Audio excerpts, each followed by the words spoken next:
Hey everyone, Cosmic Mango here, your favorite mango from outer space. Today we're taking a look at some excellent budget gems for Commander which can all be bought for under $1 each. So if you've got a few extra dollars laying around and want some sweet upgrades for your Commander decks, this is the video for you. Okie dokie, let's check out these cards. Number 1. Loyal Warhound. A creature dog that costs 1 white and 1 generic mana to cast. It has 3 power and 1 toughness, and it says the following. Vigilance. When this creature enters, if an opponent controls more lands than you, search your library for a basic plains card. Put it onto the battlefield tapped, then shuffle. Man's best friend. Dogs are always fun to play in Commander. This card is great in Commander because it offers early land ramp for a small investment of just 2 mana. White does not have access to many mana ramp spells, so little gems like these are greatly appreciated. Plus, its ability is an ETB, so if we can flicker it or bounce it and cast it again, it enhances its value. It's an efficient card offering land ramp on a free 1 body with Vigilance, making it a somewhat decent attacker, and with it being a dog, it can fit in nice and snug within that dog tribe. It's a solid card overall and very worth getting your hands on if you can. And you can buy this card for around 99 cents, so it's just under $1. Number 2. Verity Circle. An enchantment spell that costs 1 blue and 2 generic mana to cast. It says the following. Whenever a creature an opponent controls becomes tapped, if it isn't being declared as an attacker, you may draw a card. For 4 generic mana and 1 blue mana, tap target creature without flying. So if you're not playing Verity Circle in Commander, you're actually missing out on a total hidden gem. This card is an absolute powerhouse in a format stacked with creatures that tap for value. Every time an opponent taps a mana dork or a utility creature, you get to draw a card. So the value adds up incredibly fast. But that's not all. It also has a built-in way to trigger its own ability.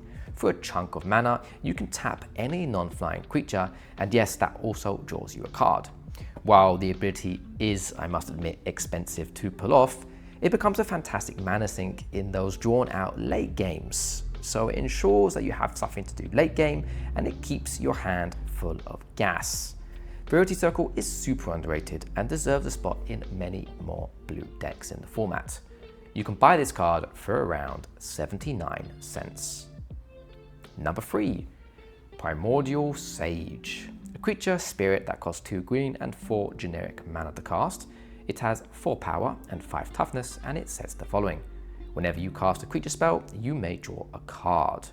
So in a creature heavy deck, specifically green decks, Primordial Sage is pure value. This card is an absolute engine, turning every creature you cast into a fresh card. This means you rarely run out of fuel. It seamlessly turns your early game ramp into late game domination. Play a creature, draw a card, and repeat. It's that simple, but it's amazing.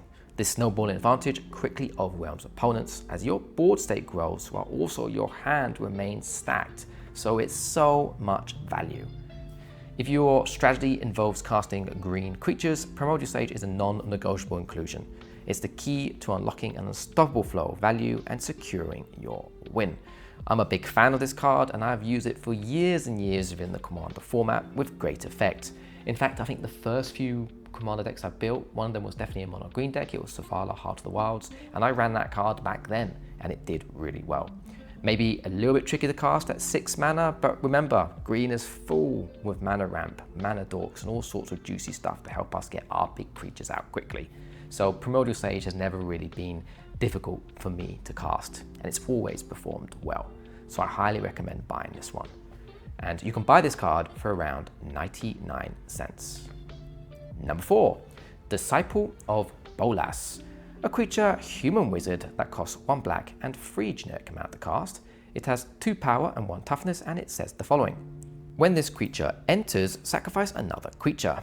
You gain X life and draw X cards, where X is that creature's power. So Disciple of Bolas is an all-around great card that offers great value. Its core mechanic is simple yet powerful. When it enters, we sacrifice another creature. By doing so, you draw cards equal to its power and you gain that much life. This creates a scalable effect where the larger the creature's power is, the better this card will perform.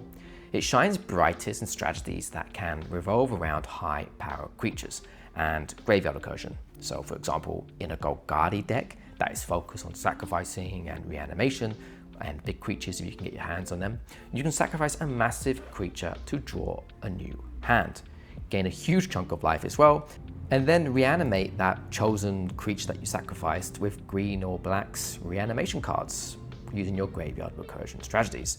So yeah, it's fantastic and really easy to use.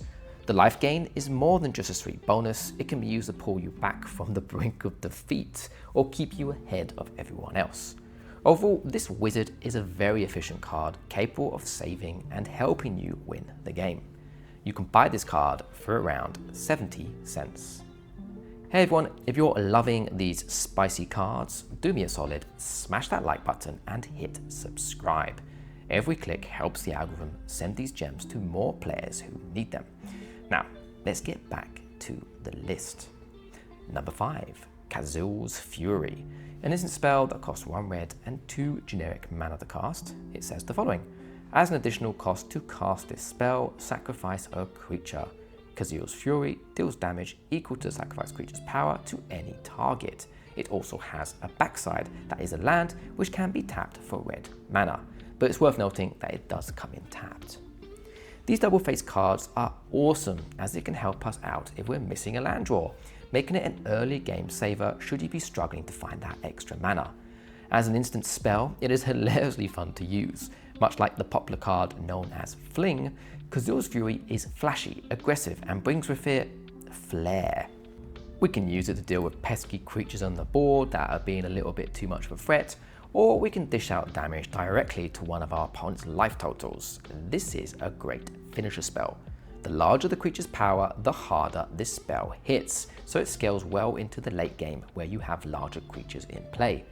Often red falls a little bit short near the end as opponents start to stabilize late game against your early game dominance and aggression. Kazuul's Fury can be used to dish out that extra bit of damage we may need to remove a player from the game. So it's wicked cool.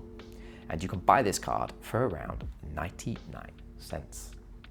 Number 6, Horn of the Mark. A legendary artifact spell that costs 2 generic mana to cast, and it says the following: whenever 2 or more creatures you control attack a player, look at the top 5 cards of your library. You may reveal a creature card from among them and put it into your hand. Put the rest on the bottom of your library in a random order. Horn of the Mark is a great card for creature-focused decks, and with it requiring generic mana, it can go into any colored deck, increasing its versatility massively. Whether you're using lots of small creatures such as tokens, or using a few giant stopping beasts to do your attacking, the Horn will trigger as you only require to attack with 2 or more creatures. This is an easy task to complete in creature-focused decks. Doing so helps you dig through a hefty number of 5 cards from the top of your library in search for a busted creature spell you may be looking for. Combo pieces, finishers, the Horn can speed up the process for us when it comes to finding those sorts of cards, definitely within our creature-themed deck. It's a very nice card with low casting cost that requires generic mana, super efficient and versatile, very worth trying out. And you can buy this card for around 59 cents. Number 7, the final card on my list today, and it is the Masamune, a legendary artifact equipment spell that costs 3 generic mana to cast, and it says the following: as long as the equipped creature is attacking, it has first strike and must be blocked if able. Equipped creature has, if a creature dying causes a triggered ability of this creature or an emblem you own to trigger, that ability triggers an additional time. Equip for 2 generic mana. So this is an incredibly beautiful card from the Final Fantasy set. Masamune is very cool. It is, however, incredibly niche, but within the correct deck, it can be monstrously powerful. It's pretty cheap to cast and equip, plus it offers first strike, which is not bad at all when it comes to attacking. But the real spice lies in its triggered ability, which activates upon a creature dying. And it states if a creature dying causes a triggered ability of this creature or an emblem you own to trigger, that ability triggers an additional time. Very, very nice indeed. This card excels in Aristocrat or Death Trigger themed decks, especially those built around commanders such as the glorious Sephiroth Fabled Soldier. Doubling Death Triggers and certain emblems is superb. So, if you have such a deck laying around that can benefit from this equipment, I highly recommend picking a copy up. It is awesome, and right now you can buy it for around 70 cents. I've got this weird feeling that this card will probably go up in price in the future, so 70 cents right now, in my opinion, is a steal, and I highly recommend picking up a copy if you can. Okie dokie, we've arrived to the end of the video. What do you all think of the cards I've listed? Which was your favorite one? Do any of you watching play these budget gems? Have any recommendations on some budget cards for the Commander format? If so, let me know in the comment section below. I love reading your comments and I always try my best to answer them all. I hope you enjoyed the video. If you did, check out the 2 other videos that should have popped up on the screen. Please drop a like, comment and subscribe to the channel, and don't forget to hit that notification bell to keep updated for more of my future Commander content. Thanks for watching everyone, and as always, take care and goodbye.